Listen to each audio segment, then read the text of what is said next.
साथियों जय हिंद। जिस भर्ती का हमें बेसब्री से इंतज़ार था वो भर्ती आ चुकी है अभी। भर्ती है एसएससी की सबसे बड़ी भर्ती। एसएससी जो स्टाफ सिलेक्शन कमीशन होता है उसकी सबसे बड़ी भर्ती होती है एसएससी सीजीएल। सीजीएल होता है कंबाइंड ग्रेजुएट लेबर, जो 2025 की है वो आ चुकी है। इसमें आपको वैकेंसी अभी नहीं मिलती है ना, वैकेंसी मिलती है बाद में। और इसमें एक्स सर्विसमैन के लिए भी रिजर्वेशन होता है और आप इजीली इसको क्रैक कर सकते हैं। मतलब इतना इजी नहीं है कि आप क्रैक कर लो, लेकिन आप प्री पास हो जाओगे तो आपको थोड़ा मेहनत करने के बाद आपकी जॉब लग सकती है। इसमें आपको क्लर्क, अपर डिवीज़न क्लर्क मैक्सिमम आपको मिल जाएगा अगर आप जॉब करें, अगर आप तैयारी करेंगे तो। आज ही वैकेंसी आ रखी है इसलिए मेरे को आज ही वीडियो बनाना पड़ा। मैंने इसमें कोई भी एडिट नहीं कर रखा है, डायरेक्ट ही आपको देखने को मिलेगी पूरी की पूरी भर्ती, पूरे के पूरे पेज से। लेकिन पूरे नहीं दिखाऊंगा मैं, जो आपके लायक है मैं वो दिखाऊंगा, है ना। आपने सबसे पहले तो ये है कम सीजीएल कंबाइंड ग्रेजुएशन लेवल, जो कि एक्स सर्विसमैन के लिए भी इसमें रिजर्वेशन होता है और लोग इसमें जॉब भी लगते हैं। हम तो गए नहीं इसमें, खैर मेरा तो बहुत दूर पड़ा था सेंटर, लेकिन आप इसके लिए भी अप्लाई कर सकते हैं। इसकी जो डेट है ऑनलाइन डेट वो 9 आज से लेके और 4 जुलाई 2025 तक है। यानी 9/6 से लेके 7 जुलाई 4 जुलाई 2025 तक है। और आप इसको समय से भर देना है, क्योंकि इसमें क्या होता है कि इसमें बहुत ट्रैफिक होता है और ये इसमें फॉर्म नहीं भर पाते, क्योंकि इसमें बहुत कंपटीशन होता है सिविलियनों का भी, और बहुत लोग इसमें फॉर्म भरते हैं। एक सर्विसमैन में इसमें सैलरी आपको 60,000 से ऊपर मिलेगी डायरेक्टली पहले ही, और सरकारी जॉब बिल्कुल पक्की जॉब। अब बताओ क्या होता है इसमें। इसमें जो टेंटेटिव डेट है, मतलब इसमें दो एग्ज़ाम होते हैं, एक तो होता है टीयर 1, एक होता है टीयर 2। पूरे कंप्यूटर पे एग्ज़ाम होंगे, आप उसको कर भी लोगे, कोई दिक्कत वाली बात नहीं। 13 अगस्त से लेके 30 अगस्त के बीच में इसमें जो पहला पेपर होगा वो होगा, और जो दूसरा पेपर होगा वो होगा दिसंबर 2025 में। यानी इसी साल आपका पेपर हो जाएगा और आपके नौकरी लगने के चांस इसी साल हो जाएंगे एसएससी सीजीएल में। क्या सिलेबस है, सबसे पहले इसमें पोस्ट देख लेते क्या क्या होती है। देखो ग्रुप बी में तो बहुत कम पोस्टें होती हैं ये वाली एक्स सर्विसमैन के लिए, लेकिन सी में आपको पोस्टें मिलेंगी और बी में ही मिलेंगे, लेकिन आपको उसके लिए हाई मार्क्स चाहिए होंगे। आप यहाँ की एज मत देखना, मैंने आपको एज जो बता रखा है वो एज आपकी एक्चुअल सर्विस -3 साल। आपकी एज इनमें कौन सी बैठ रही है उसके लिए आप एलिजिबल हो जाएंगे। बाकायदा आपके मार्क्स या नंबर ज़्यादा आने चाहिए, है ना। बाकी देखो इसमें देखो inspector of income tax CBDT, ये भी ग्रुप सी का है, देखो ये भी मिलता है इसमें। और एक्साइज इंस्पेक्टर है, ग्रुप बी में है, लेकिन इसके लिए थोड़ा मेहनत पर चलती है। लेकिन जो ये टैक्स इंस्पेक्टर है, और अगर मैं आपको बताऊं, और आ जाओ आप नीचे, ये थोड़ा जब बी लेवल की जॉब है उसमें हमारा थोड़ा कम, वैकेंसी भी कम रहती है, और थोड़ा उसमें एयरफोर्स नेवी ये लोग हाथ मार जाते हैं। तो बाकी देखो ये टैक्स असिस्टेंट है, ये देखो हमारे लिए tax assistant group C sub inspector, ये नारकोटिक्स डिपार्टमेंट में, ये देखो ग्रुप सी है। जितने भी ग्रुप सी के लिए आप उसके लिए अप्लाई कर सकते हैं। ये है जॉब, ये इनकी एज है, लेकिन इसमें हमारे को माइनस करना पड़ेगा क्या, अपनी एज को माइनस करना पड़ेगा। एज कैसे, कितने साल आप जॉब करके आए, आप 42 साल के हो, 17 साल आपने जॉब की, तो इसमें से आप अगर माइनस कर दोगे ना, और माइनस, और इसमें 3 साल और आपको करना पड़ेगा, तो यहाँ 25 में से 3 अगर आप माइनस करोगे तो आप 22 साल के हो जाओगे। तो इसमें आप पूरे आप एलिजिबल हो, एज की कोई भी दिक्कत नहीं है, ठीक है। अब देखते हैं आगे क्या है इसमें। इसमें थोड़ा सिलेबस देखना बहुत ज़रूरी है। और वैकेंसी ऑफ रिजर्वेशन इसमें लिखा है tentative vacancy, there are approx 14,582 vacancy है tentative. Final vacancy will be determined to due to course. अभी टोटल वैकेंसी है 14,582। अब देखो यहाँ पर ये नहीं बता रखा है कि वैकेंसी कितनी है, लेकिन जो टेंटेटिव वैकेंसी है वो है 14,582, ठीक है। चलते हैं नीचे, reservation for SC ST OBC ex serviceman, ये देखो एक्स सर्विसमैन लिखा है, and persons with benchmark ex serviceman के लिए ना। Vacancy for ESM are reserve only, देखो ग्रुप सी में बोल रहा है, मैंने तो आपको ग्रुप बी में बताया था, लेकिन यहाँ पर ओनली ग्रुप सी है हमारे लिए, ठीक है। ग्रुप सी में है ओनली एक्स सर्विसमैन का रिजर्वेशन, तो आप अपने हिसाब से देख सकते हैं। तो ये ग्रुप सी की पोस्ट है पूरी पूरी, इसमें हमारा रिजर्वेशन है। बी में भी नहीं है, क्योंकि पहले भी बी में कुछ पोस्टें हुआ करती थी, पूरी नहीं, मैंने पहले ही बताया था आपको। लेकिन ये यहाँ पे तो क्लियर लिखा है कि ग्रुप सी की जो पोस्टें हैं, लेकिन अच्छी पोस्ट होती है ग्रुप सी की। क्या लिखा है? The commission will consider the suitability of post various benchmark. Ministry of जो भी लिखा है इसने, ये बोल रहा है कि भाई हमारा जो एक्समैन का पोस्ट है वो हो जाएगा ग्रुप सी का। ठीक है, अब देखते हैं एज का क्या है। एज का क्या क्राइटेरिया, देखो एज ये है, एक्स सर्विसमैन की एज ये है, 3 साल का डिडक्शन होगा द मिलिट्री सर्विस, ठीक है, rounded up from the actual age age 1/1/2025। देखो 3 साल है, मैंने आपको बताया था 42 साल के आप आज हो, 17 साल माइनस करोगे तो कितने हो जाएंगे आप? 25 साल के हो जाओगे, और ये 3 साल ये माइनस हो जाएंगे तो कितने हो जाओगे आप? 22 साल के। तो आप सब भर्ती के लिए एलिजिबल हो जाओगे, जितनी उसमें भर्तियां लिखी है। ठीक है, बाकी SC ST के लिए भी लिखी है, कितनी एज तक वो अप्लाई कर सकते हैं, वो सब कुछ लिखा हुआ है। ठीक है, अब यहाँ पर लिखा है ex serviceman who have already secured employment in civil service. अगर आपने किसी भी ग्रुप और सी और डी में पहले ही आपने अगर रिजर्वेशन ले लिया है तो आप दोबारा नहीं ले सकते। ठीक है, बाकी इसमें लिखा है the period of call of service ex serviceman in the armed forces shell also be treated service. अपना एज का रिलैक्सेशन के हिसाब से आप इस फॉर्म को फिल कर सकते हैं। ठीक है, तो बाकी और एक्स सर्विसमैन के लिए इसमें कुछ ज़्यादा नहीं है। मैंने आपको बताया कि हमको देखना एज हमारी हो रही है, वैकेंसी मैंने आपको बता दिया 14,000 है, और उसके बाद ग्रुप सी में हम अप्लाई कर सकते हैं। इसके बाद थोड़ा सिलेबस की ओर जाएंगे हम। अब यहाँ पे क्या लिखा है, देखो यहाँ पे लिखा such ex serviceman candidates are not eligible for group B post, कि ex serviceman group B post के लिए एलिजिबल नहीं है। नेक्स्ट है age relaxation ex serviceman reservation not admissible to son daughter and dependents ex serviceman. यहाँ पे ये भी लिखा है भाई आपके जो बच्चे हैं उनको एज का कोई रिलैक्सेशन नहीं दिया जाएगा। ठीक है, बाकी इसमें प्रोसेस तो क्या बताना है, और आप आएंगे सीधे सिलेबस पे कि क्या इसमें सिलेबस रहेगा।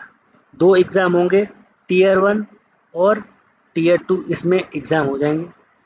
देखो इसमें जो क्वालिफ़िकेशन क्या है, आपको क्वालिफ़िकेशन के बारे में बता देता हूँ मैं। आपको कुछ करने की ज़रूरत नहीं, आपको जो भी जब आप रिटायर हुए होंगे तो एक्स सर्विसमैन को एक सेंटर से एक सर्टिफिकेट मिलता है ग्रेजुएशन का, है ना, आप उसको लगाएंगे, आपको कुछ भी लगाने की ज़रूरत नहीं है। ठीक है, हाँ, कहीं आप बोलोगे सर मैं नहीं हूँ, यहाँ पर लिखा है JSO जूनियर स्टैटिकल ऑफिसर के लिए क्या चाहिए यहाँ पे,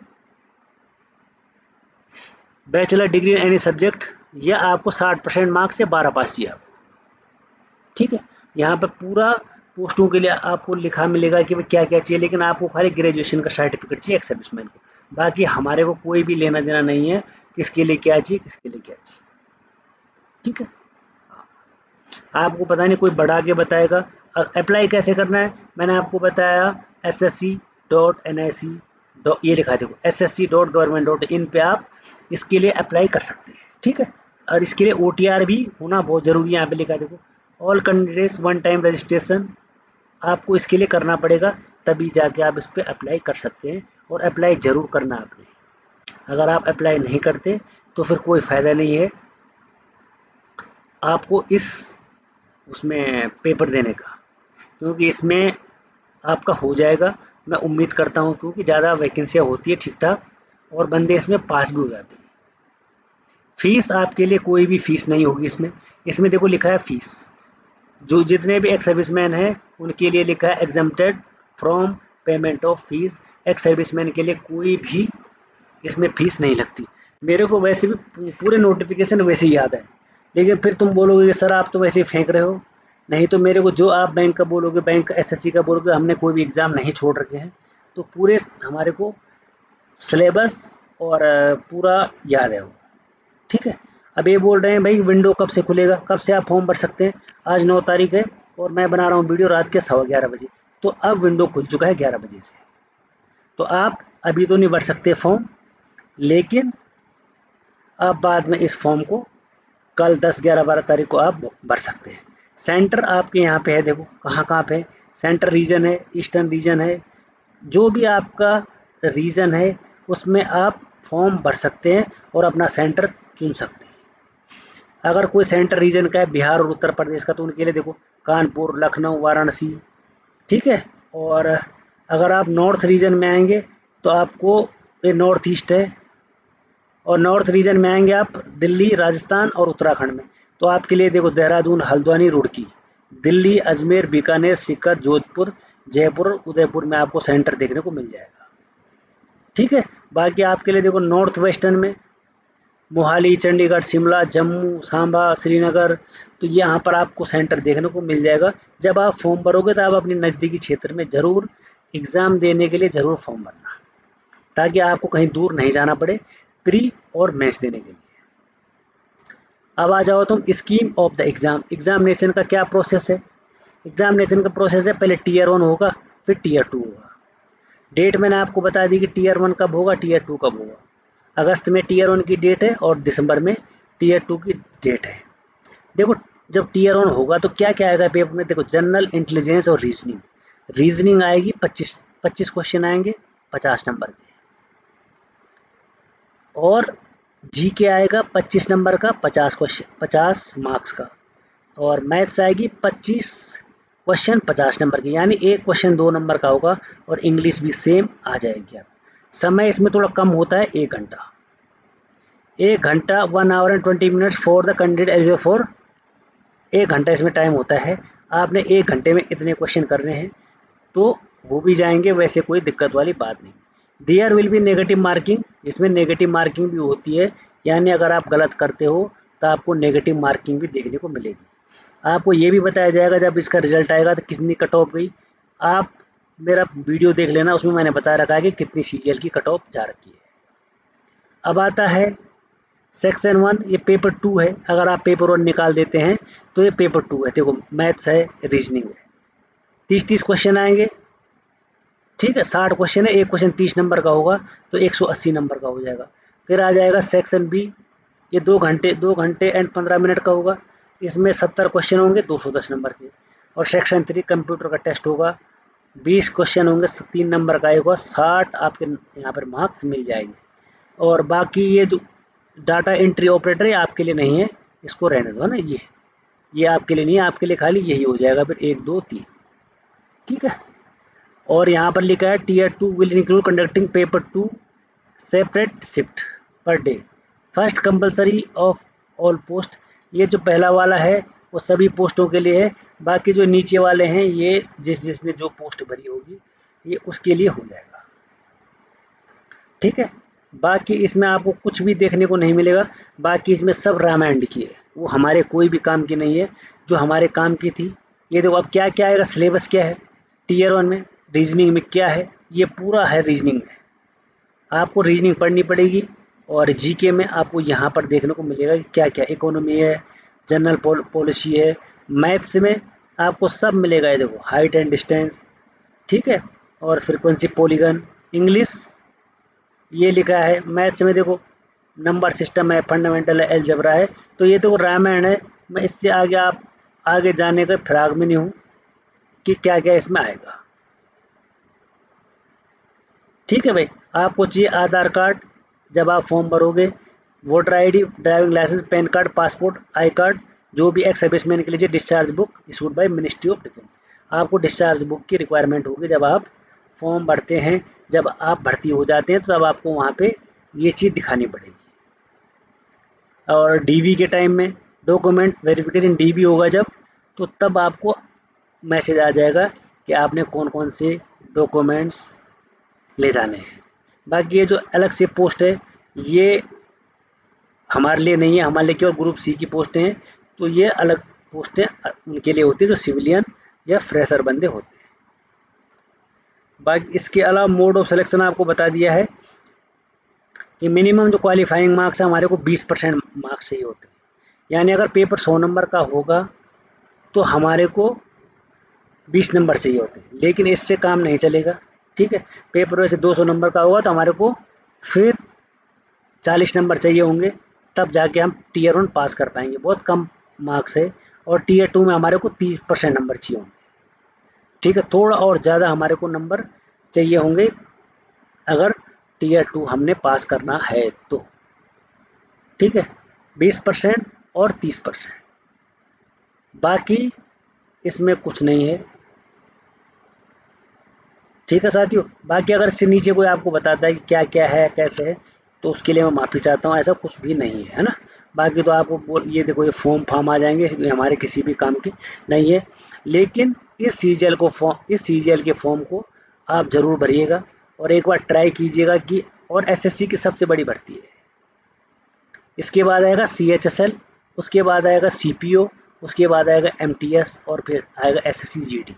ये एसएससी की सबसे मेन भर्तियां होती है। अगर आपने इसको नहीं भरा है तो ज़रूर भरें और ज़रूर सरकारी जॉब पाएँ। एक्स सर्विसमैन के लिए कोई ज़्यादा दिक्कत वाली बात नहीं होगी। तो साथियों, फिर मिलेंगे एक और नई वीडियो के साथ। अब वीडियो डालूंगा मैं सुबह, हो सकता है अभी भी डाल दूं।